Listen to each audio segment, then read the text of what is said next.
अब हमें छीन के लेना है अपना अधिकार। सम्मान का साथ समझौता नहीं किया, समाज का सर झुकने नहीं दिया। उन्हीं लोगों के लिए लड़ रही हूँ, अपने समाज के लिए लड़ रही हूँ। जब तक मेरी आखिरी सांस रहेगी मैं तब तक अपने समाज के लिए लड़ूंगी, अपने समाज के सम्मान के लिए लड़ूंगी, अधिकार के लिए लड़ूंगी। जॉब नहीं चाहिए, जस्टिस चाहिए, जस्टिस चाहिए, सिर्फ और सिर्फ न्याय चाहिए। ट्रेलर है, पिक्चर अभी पूरी बाकी है। और वक्त मुझे लगता आ चुका है जहां पे हम सबको ये एहसास हो चुका है कि अब कुछ भी मांग कर नहीं लेना। किससे मांगना है? शासक कभी किसी से मांगता है? राजा कभी किसी से कुछ मांगता है? अब हमें छीन के लेना है अपना अधिकार। जय जय जय जय जय भीम, जय भीम, जय भीम, जय भीम, जय भीम।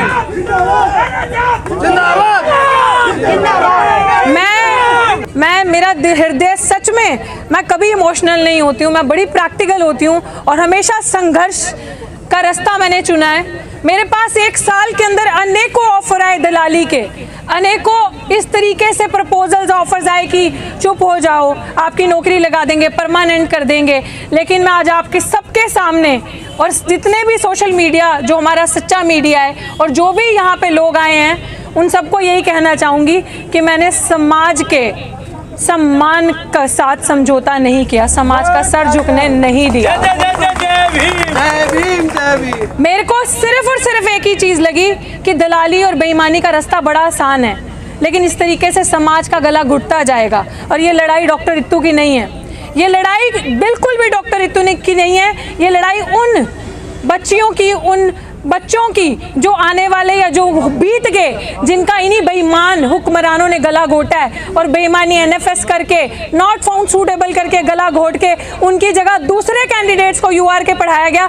न जाने एससी एसटी ओबीसी की कितनी सीटें खाई हैं। 2700 तो एक मोटा मोटा आंकड़ा है, हजारों, अगर 62 से आंकड़ा लगा लो तो हजारों के हिसाब से हमारी सीटें हैं, जिनको अगर हम जो अभी आज कहते हैं ना, जब पिक्चर रिलीज होती है तो एक ट्रेलर होता है। यहाँ पुलिस भी खड़ी है, सुन ले, आज मैंने कभी भी अपनी लड़ाई के लिए आवाज़ नहीं उठाई होगी इतनी मुखर से, जितनी मुखरता से, जितनी ज़ोर से मैं दूसरों की लड़ाई के लिए हमेशा खड़ी रही हूँ।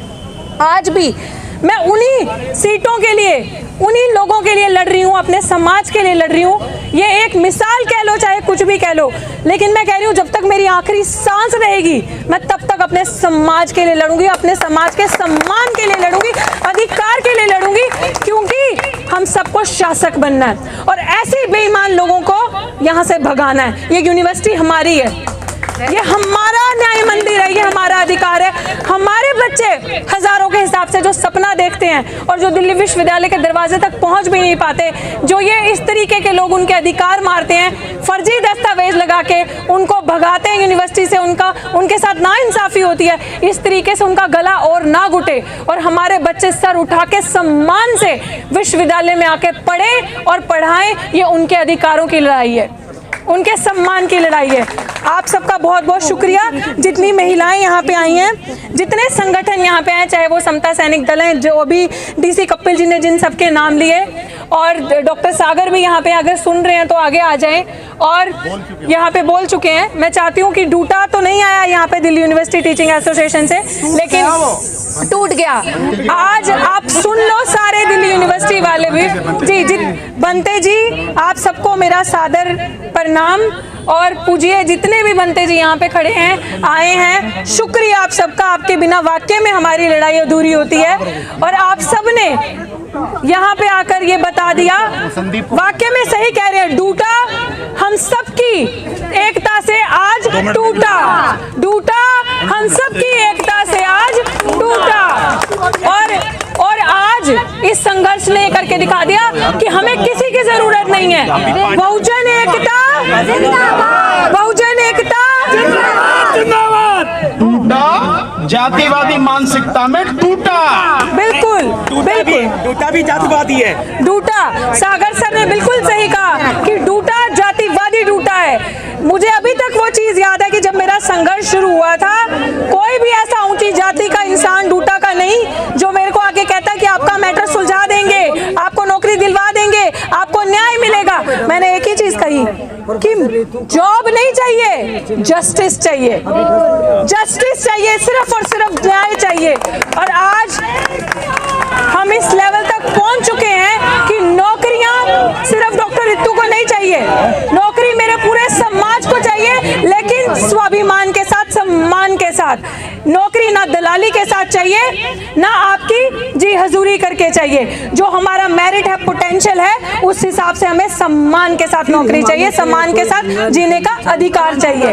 मैं आप सबका शुक्रिया अदा करती हूँ। शुक्रिया एडवोकेट महमूद प्राचा जी। अगर आप नहीं होते सच्चा अम्बेडकराइट एडवोकेट महमूद प्राचा, जिन्होंने इस लड़ाई में एक एक स्टेप में मुझे गाइड किया, एक एक स्टेप में मेरा साथ दिया, निःशुल्क अपनी सेवाएं दी मेरा केस लड़ने के लिए। और एडवोकेट भानु प्रताप जी, जिस समय एक फोन कॉल की दूरी पे हमेशा एक फोन किया, और सर हमेशा, चाहे वो कोर्ट में पहुंचना था, चाहे वो सामाजिक लड़ाई में पहुंचना था, मेरे साथ खड़े होना, कंधे से कंधा मिलाकर मेरे साथ खड़े रहे। एडवोकेट बेनीवाल जी यहाँ पे हैं, हरनाम जी यहाँ पे हैं, आप सबका SP Virdi sir, retire IAS, सब यहाँ पे हैं, अरुण प्रोफेसर जी, आप सबका बहुत बहुत शुक्रिया जो भी यहाँ पे आए। और हॉकर फेडरेशन के ये हमारे संदीप जी, राजेश जी, आप सबका, मोहित जी, तहे दिल से शुक्रिया इस लड़ाई को मजबूत बनाने के लिए। बस यही कहूंगी, ये तो अभी अंगड़ाई है,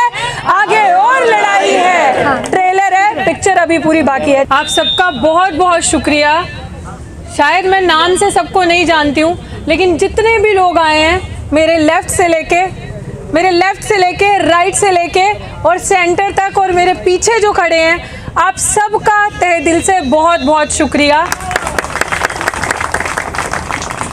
आज जो लोग हमें यहाँ खड़े सुन भी रहे हैं, ना यहाँ लेफ्ट है, ना यहाँ राइट है, ना यहाँ सेंटर है। और मज़े की बात यह है कि दिल्ली विश्वविद्यालय में एक टीचर को लेके और टीचर की भर्तियों को लेके प्रोटेस्ट है, जिसमें मुझे भी बुलाया गया। ये प्रोटेस्ट कॉल मैंने नहीं दिया, ये जीती जागती मिसाल है जिसको कहा जाता है सोया हुआ समाज। लेकिन आज मेरे समाज ने ये जग जाहिर कर दिया कि हम सोए हुए नहीं हैं। जय भीम, जय भारत। तुम्हें जीने नहीं देगी, इस दौर में जीना है तो कोहराम मचा दो। वाकई में आज मेरे सेक्रीफाइस से, अगर मेरे सेक्रीफाइस से समाज का भला होता तो मैं हर सेक्रीफाइस तो हम पे जो अत्याचार है दिन प्रतिदिन बढ़ता ही जाएगा। और हम अत्याचार क्यों सहे?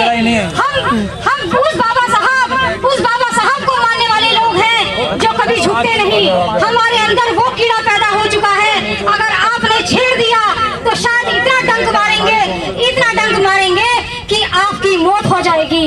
और आज हम सब इकट्ठा हुए हैं, वाकई में हम वो लोग हैं जिन्होंने हम जुल्मों को सहन किया है और जुल्म सह रहे हैं और उन अत्याचारों को लड़ रहे हैं। हमने देखा कि हमारे साथ जो अत्याचार हो रहे हैं, हम सबसे बड़ा कारण ये जो न्याय व्यवस्था है उसकी लचर स्थिति है। दिन प्रतिदिन आपको तारीख पे तारीख मिलती चली जाएगी और आप इंतजार करते चले जाएंगे। और दूसरा, आपका पुलिस प्रशासन, हम जो भुक्तभोगी लोग हैं, सबसे पहले जब हमारे साथ कोई अत्याचार होता है तो हम किसके पास जाते हैं? पुलिस के पास जाते हैं। वही पुलिस, उस पुलिस में बैठे हुए वो आला अधिकारी, वो मानसिक, वो मनुवादी सोच के जातिवादी व्यवस्था से पीड़ित लोग हम लोगों की बात को सुनते नहीं हैं। हमें बार बार इधर से उधर हमें कहा जाता है कि आप जांच में शामिल होइए, जब हमें पता है कि जब SC/ST act, atrocity act 1989 act में लिखा हुआ है कि कोई भी FIR दर्ज करने से पहले जांच नहीं होती है, तुरंत ही FIR हो फिर जांच होती है। मगर ये क्या करते हैं? हमें कहते हैं जांच करवाइए। जब हम इनसे पूछते हैं कि आप ये बताइए कि आप जांच जो कर रहे हैं किस सेक्शन के तहत कर रहे हैं, जब आपको ये तो पता होगा कानून तो कानून है, जब कानून सभी के लिए बराबर है तो हमें भी तो पूछने का अधिकार है कि हमारी जांच आप किस सेक्शन में कर रहे हैं। तो कहते नहीं, हमें अधिकारियों ने कहा है कि आप जांच कीजिए। मतलब कहने का मतलब ये अपना कोई जवाब नहीं देते। हम जांच अपनी क्यों करवाएं? हमारी FIR कीजिए, आप फिर उसके बाद जांच कीजिए, उससे पहले आप गिरफ्तारी कीजिए। तो साथियों, हमें लड़ना है, हम लड़ रहे हैं और हम लड़ते रहेंगे। और हमें पता है, क्योंकि यहाँ पे हमारे जो तमाम साथी हैं बहुत बातें कर रही, तो हमारी जो लड़ाई है इसको जीत की लड़ाई में तब्दील कीजिए। मैं मानती हूँ कोई व्यक्ति अकेला नहीं है। हर व्यक्ति अगर ये सोचे कि हमें जीतना है और हम उस लड़ाई को अंत में, क्योंकि लड़ाइयाँ तो देखो आंदोलन होंगे, बहुत कैंडल मार्च जलाई जाएंगी, हम जिंदा हैं तो हम जिंदा लोगों के साथ खड़े हुए, हमारे मरने का इंतजार मत कीजिए, क्योंकि मरने के बाद तो मुर्दा लोगों की कौन वो सुनता है। तो जिंदा लोगों की इस लड़ाई में, इस मुहिम में जो हमारी बहन रितु है, जो हमारे तमाम जो साथी हैं, उस मुहिम में आप शामिल हो जाइए और एक प्रण कीजिए कि हमें जीतना है, हमें जीतना है, हमें जीतना है।